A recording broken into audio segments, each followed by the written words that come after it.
Hi, this is E.T.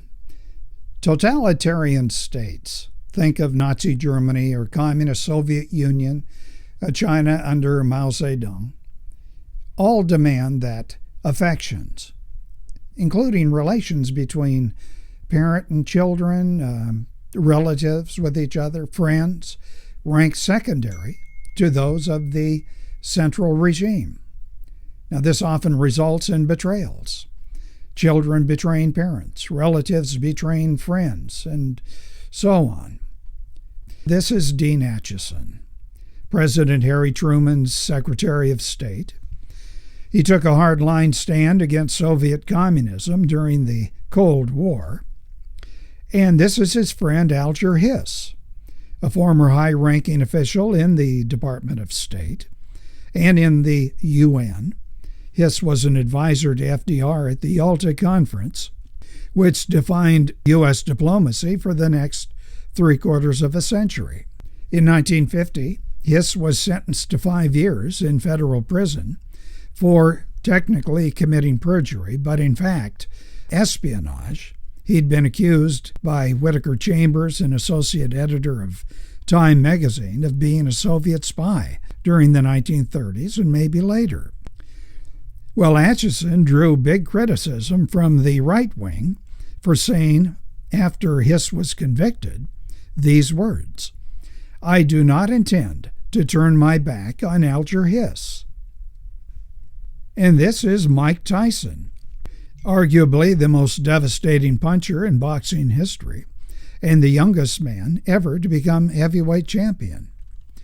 Tyson was criticized, mostly from the hostile social justice warrior left, for, well, political heresy. Tyson actually defended then candidate Donald Trump. Dean Acheson, like Tyson, committed the ultimate bad thing, according to ideologues of both the right and left. What they did was place personal attachments above politics or ideology. Acheson's defense of Hiss differed a bit in that, as Secretary of State, Acheson was defending a man, Hiss, found guilty of, in effect, treason.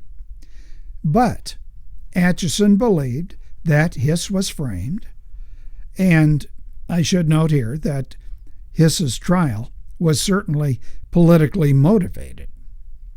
However, later inquiry into the matter, decades later, by historian Alan Weinstein and others, plus released files from the Soviet satellite states, make it clear that Hiss was guilty as charged.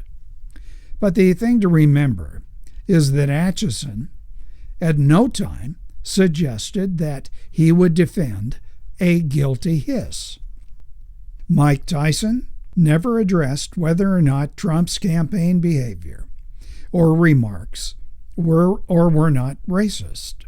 He did emphasize that Donald Trump had been a friend to him when Mike was under attack. Trump, if you remember, years earlier stood up for Tyson, and Tyson said he will maintain that friendship, even though, as Tyson said, he knew that he'd be accused of being an Uncle Tom. I should note here that none of those critical of Tyson has yet walked up to him and confronted him directly. The point being that close personal bonds among family and friends and community tighten, as Alexis de Tocqueville observed, individual bonds with each other and the community and eventually to one's country. Do you believe it? Tell me what you think. Put your comments below. Hit the like or dislike button. Share this video if you would. Do subscribe.